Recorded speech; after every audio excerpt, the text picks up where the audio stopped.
By now, I'm guessing a myriad of questions and unsettling thoughts are floating around our minds. Questions like, when will this COVID-19 pandemic end? How many more will be affected? Or will some sense of normality ever resume? Here's one question I can answer irrefutably. It ends and normality recommences once we begin to take the right actions. Keep your distance, stay home, wash your hands, and please wear your masks if you're outside. Allow Jamaica Magazine to go outside and get you all the necessary information to keep the cycle of life going. Welcome to another Wednesday edition. I'm Theodore Henry. Here's a magazine strategically packed with the right information to fuel your life and keep things going.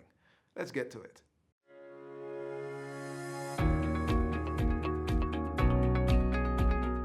The world is grappling with the COVID-19 pandemic. Our teachers have had to move their classrooms online and adapt to teaching in new ways. But even with these adjustments, you, our teachers, remain as committed and dedicated as ever. You have become even more innovative and resourceful to positively impact the lives of your students. So although schools are closed, school is not out, and you continue to do your job brilliantly. This Teachers' Day, I want to specially thank and commend you for the invaluable work you do in service to our great nation. Happy Teachers' Day.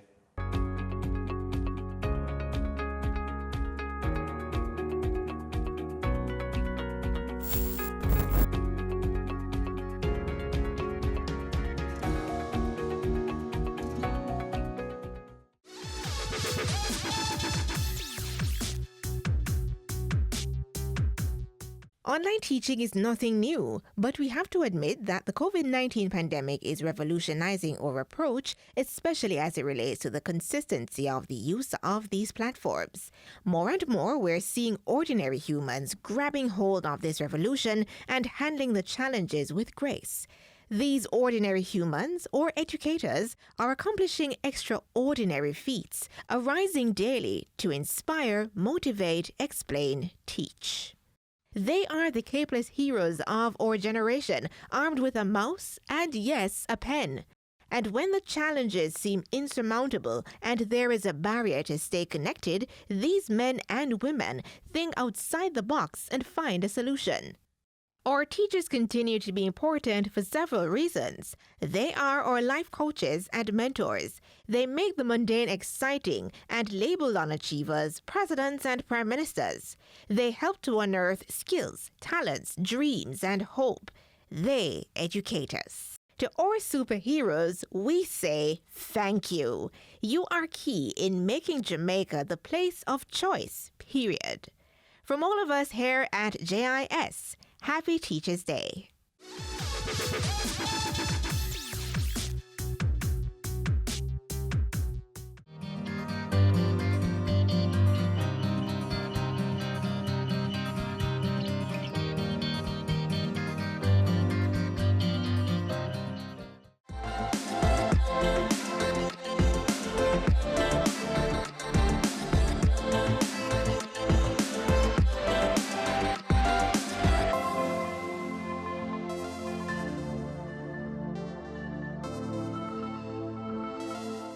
We have done a comprehensive review and study of the situation, which has arisen as a result of the COVID-19 breakout.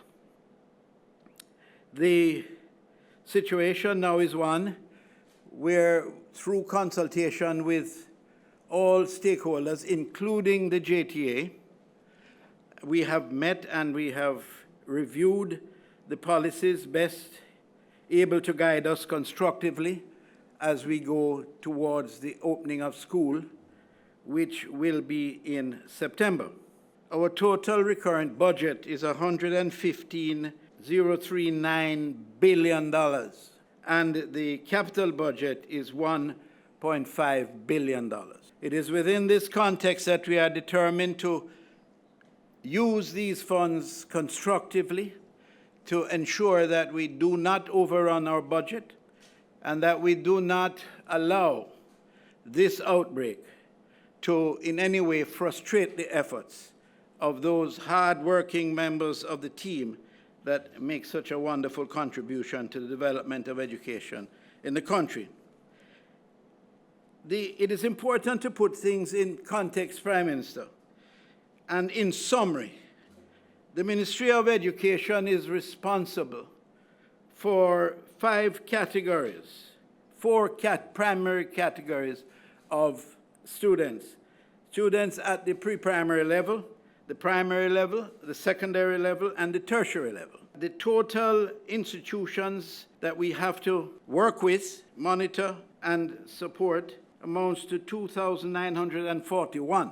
And the total enrollment through all of these various areas within the ministry amounts to 557,000 children. We have a total cohort of teachers of 32.6 thousand. So you can see by any stretch that this is quite an extensive ministry that has a lot to do with many, many people, many professionals who give of themselves selflessly in pursuit of the education of our children, something so critical and vital to the development of Jamaica.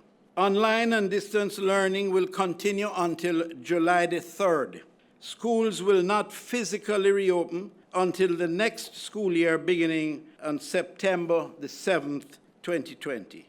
There will be a process of assessment and learning for the first 20 days after school reopens so that we can get a good feel for the level at which each child is, because they have been denied, many of them, an opportunity to experience the classroom environment. So we have to reintegrate them, in a sense, re-energize them, make them as enthusiastic about school as they were before this outbreak. The examinations that usually at this time of the year determines the placement of students from grade 6 into high school, grade 7, we will use, instead of the PEP in its classical sense, we will use aspects of it to determine how to place the children. We will use grade 4 numeracy and literacy exams done in 2018. Grade 5 performance task, which comprises maths, English, arts, social studies, and sciences, which was done in 2019. We will, in addition, use the results of the grade 6 ability test done in February 2020. And we will use these grades to determine the placement at the secondary level. We recognize that it is not a perfect world anymore. And we recognize that it is not as scientifically based as was the previous year. And we are expecting that it will return to normalcy next year. But this year, we cannot do anything that will compromise the progress for our children. So we are going to use this technique. The placements will be released on June 26, 2020. We are already advanced in the preparation of those placements, but we have to make sure that they are properly checked and cross-checked and assessed, and they will be released on June 26, 2020. The end of secondary exams. The examination bodies have proposed the following. With respect to the CXC, assessment for late June, July, or September, October. The administration of multi-choice papers, either online or by paper base, will be the methods used. A final decision will be made at the CARICOM heads of government, at which the Prime Minister will attend and will help to determine the final, virtually, and will finally make the decision, and you'll be guided by that decision. With respect to the City and Guilds examinations, the proposal is to use calculated results. This will include teacher assessor estimates, grades, and judgments of the results Students, approximately 30,000, will participate in this assessment. And this has their full agreement and support. The National Council on Technical Vocational Education and Training, the NCTVET, the proposal is to use online testing of the theoretical component of the assessment. Students approximately number 18,000. Whilst we have negotiated subsidized plans from Digicel and Flow for all teachers and students, we know there is still much more to be done.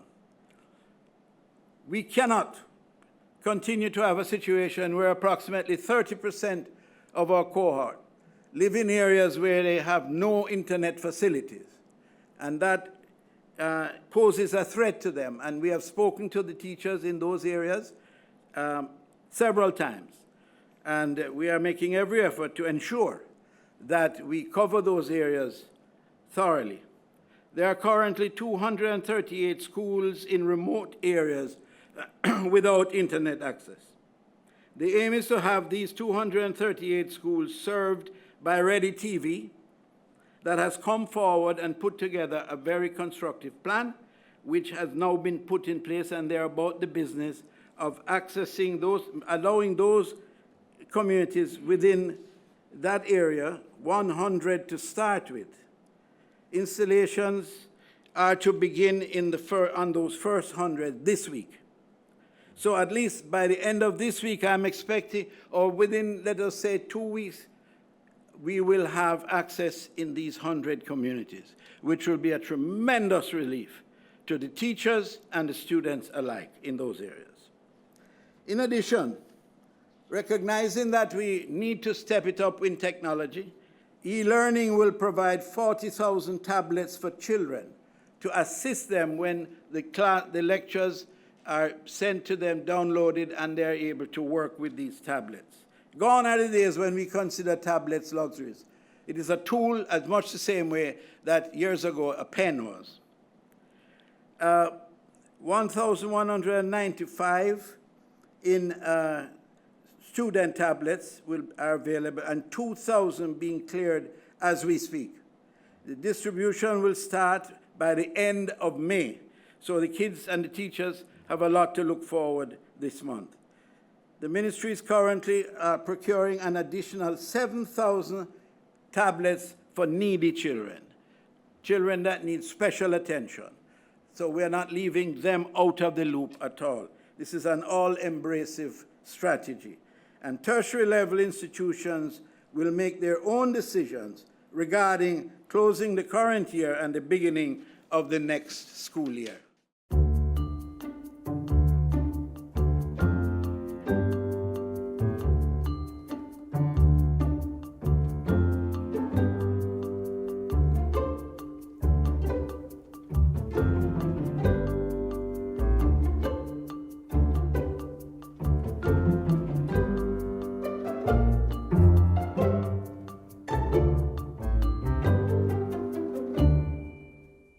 Over time, we're learning new things about this novel virus.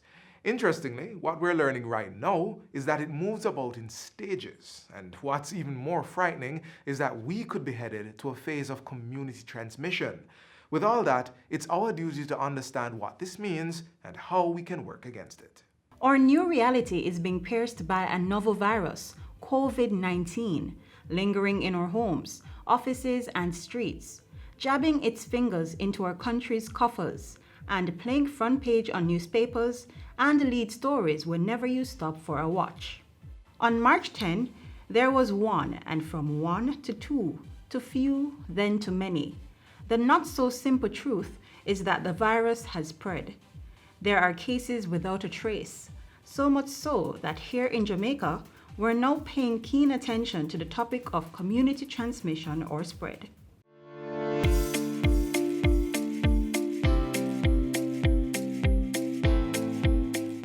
As it relates to COVID-19, community transmission or community spread means the source of the infection is unknown.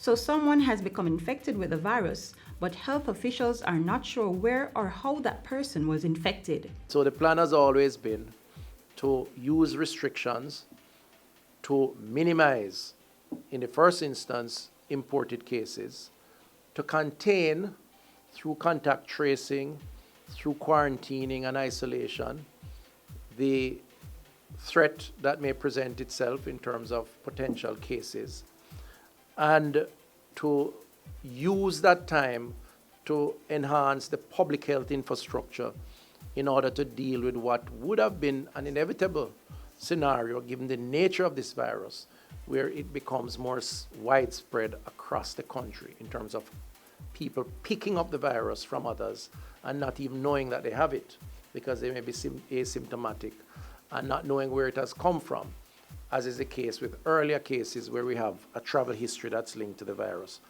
That phase is called community transmission or community spread. Within this outbreak, there are 4 different phases. So there's no cases. We changed from no cases to what is called sporadic cases, just a few cases, which are likely to be imported cases. And then we have clusters of cases. That's where we have persons who are linked to each other. So you got the infection from a known person, and that is cluster. So they're probably in a geographic area together, or they went to an event together. The next phase is called community transmission. This is when there's large number of cases that are not linkable to other cases. And there will be multiple unrelated clusters. So now that we understand community transmission, here's how it's getting a little more personal for us as Jamaicans. It is expected, it is understood that it will happen, it is the way the virus works, and that is the case in all countries. So when you hear us say we have cases under investigation, which sometimes we put in the releases, it means that some cases don't have an immediate and obvious connection with an original person who traveled in. We have to look at what we're seeing now. We are seeing more and more cases that are coming up without links. So it is telling us that we are having more and more local transmission of cases, and the numbers are getting larger and larger. So there is obviously a signal going out to all of us what we're dealing with. The issue of community transmission is one that we think needs to be ventilated and to hopefully generate greater levels of sensitivity and understanding by the general population. Community spread could mean patients who are not as ill to require hospital care and therefore would have to be staying at home and isolating in order to get well.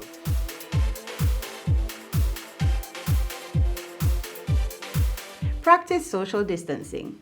If you're in public, stand 6 feet away from the persons around you. Avoid public spaces or crowded areas. Stay home. If it's absolutely necessary that you go out, wear a mask.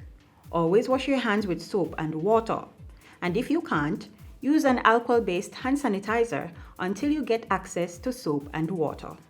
But if we don't manage the virus, then it could spread too fast, too quickly, and could be a real challenge for public health to respond. So that terminology of managed spread is something that Jamaicans are going to have to eventually adopt, recognize, and understand. And that's the community spread phase that the efforts of public health have to be working on.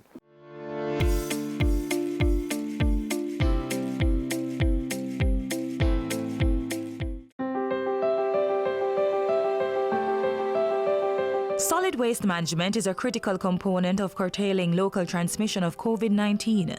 As householders strive to keep their homes and frequently used surfaces clean, domestic garbage collection is now even more important. The National Solid Waste Management Authority, NSWMA, has called on citizens to partner with the agency in taking all measures possible to contain the spread of this virus. The recommended actions to support the sanitation crews are securing household garbage by properly bagging, tying, and placing in a container for collection, double bagging garbage containing tissue, gloves, face masks, and diapers, placing storage receptacles at the front of the premises where they can be accessed without hindrance 24 hours per day. Persons with uncollected garbage are also encouraged to contact the agency through the following media. Call toll-free at 888-CLEAN-JA, that's 888-253-2652, or WhatsApp 876-448-3220, or email nswma@nswma.gov.jm. Visit the agency's website www.nswma.gov.jm and reach out on Twitter, Instagram, and Facebook. The NSWMA continues to work closely with the Ministries of Local Government and Health to ensure the welfare of employees and the citizens of Jamaica.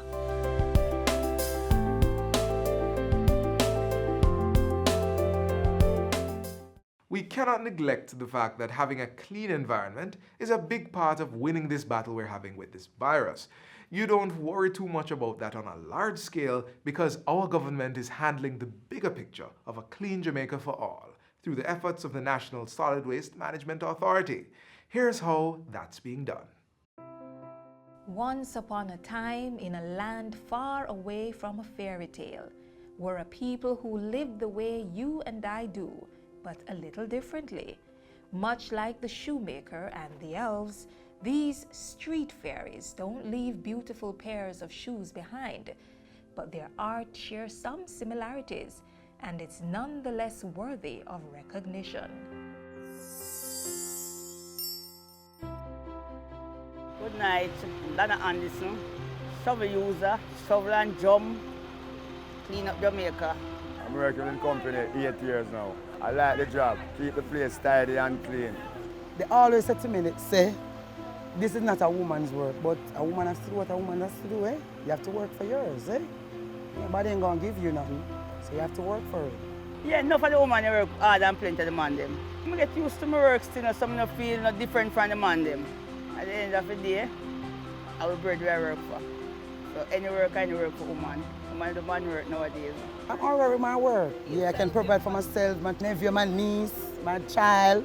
She don't really like me out here, you know, she rather me dead with she, but I have to make ends meet. I have to work, I have to pay my bills them. But they don't give me nothing, I have to work my own. But people that see me and want to style me and this, because I try to chuck work I do and them things there. But I don't really watch my face. Because I know, say, when my money enough, you see me?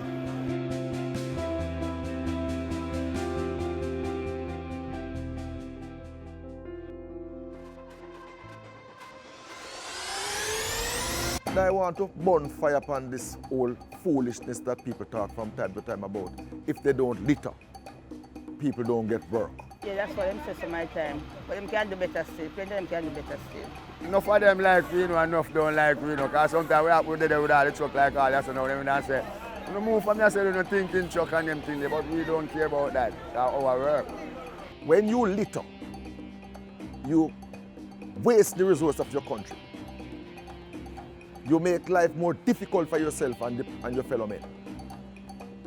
And you destroy the aesthetic, the beauty of our country that we boast about so much. We are cleaning up Jamaica. And without cleaning up not Jamaica, wiper, disease and germs are broke out. So everybody who work with solid waste, important people them. All are important. Differently from the sweeper them, we don't like the garbage bag up and we go through it more easier for it. More time we come out and have to wait on the sweeper them like on the just seat right now. We have to wait till the street sweep up, but if it's bag up, it's more easier for it. Just the fact that you are generating solid waste, I ask you to just take some time to package it properly so that it gives us more ease of cleaning. And it also helps the side women. They are human beings too. Their job is already very difficult. Don't make it more difficult for them by giving them extra work to do.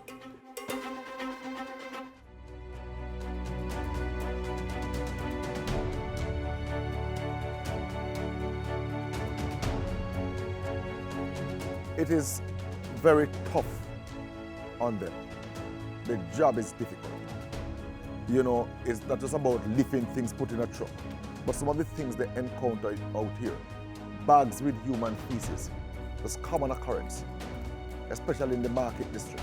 The smell of urine is everywhere, and it's in the solid waste that they're picking up. All sort of meat cuttings, fish bone, fish back, fish gut, just about anything that people don't want. And they have to pick it up. They have to face it. A certain time at the night, when we reach certain hours at the night, like 3:30, 4 o'clock, gunman can all strike and we have to run left the garbage some of the time and all them things then. And come back around and take it up, see, because we cannot leave it. See me? We cannot leave it. And we don't like them keep Jamaica beauty and clean. Well, I stay out of them way, and I'm not really go for them though. I still think them happen, you know. I just stay by myself, each time I look a corner. And yet, despite the tough nature of the job, these people show up not just for work, but they show up and work. We're backbone of the company, you know. Who clean the rubbish and my backbone, we're the most important people in the company. How we clean the work, enough mess and good rubbish, bad rubbish, all different kind of rubbish. I believe deep in my heart that if you talk about heroes and heroines, our sidemen and sidewomen are right up there with any because of the human service that they provide and in very tough circumstances to keep Jamaica clean. Day after day, night after night, they are out and about, they roll up the sleeve, and notwithstanding all that they have to face, their head is down and they are going relentlessly in pursuit of that clean Jamaica. I laud them. I lift my hat to them. They are good people. I just hope that more and more people will see them for who they are. People who are there to safeguard the health of the nation. They are the NSWNA. Without them, we are nothing. Yeah, I love my work. I love it. I love clean the shovel. I get me use a night time in the shovel. And as sunbeams break the night sky and the stars and moon bid their goodbye, the city smiles.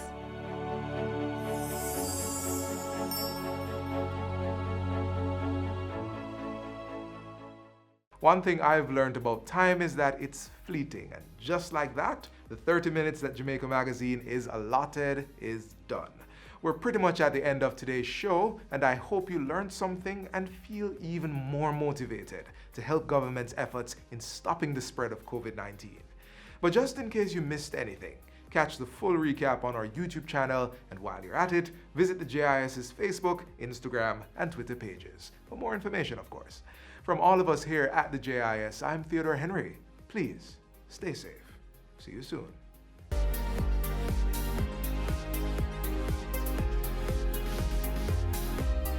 This has been a production of the Jamaica Information Service, the voice of Jamaica.